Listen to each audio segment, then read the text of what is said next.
Remove grounding spike from holder, making sure connection to the tool is solid. Ensure sliding gate is locked in main position and locking pin is moved away from the power screw. Use ratchet to open the tool.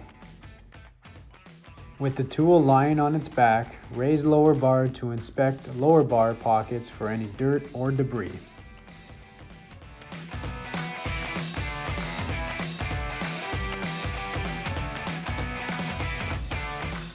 Make sure pipe is center in the tool and not too far to one side.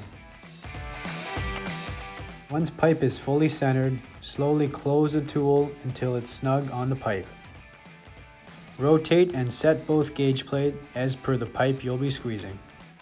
From the top power screw, start squeezing the pipe, remembering to stay within the standards of 2 inch per minute or consult your local utility. When the pipe is too challenging to squeeze, it's time to change into the gear reduction mode. Simply line up the orange painted arrows and slide the pin through the power screw. Slide the gate into gear drive mode.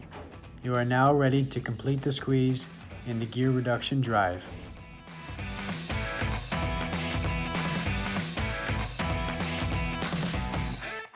To release tool from pipe, change ratchet drive switch and rotate a little bit to remove any pressure on the locking pin and slide the pin away from the power screw. Rotate hex and slide gate back into main drive mode. Move ratchet on top of the power screw and slowly start opening the tool at no more than ½ inch per minute or consult your local utility.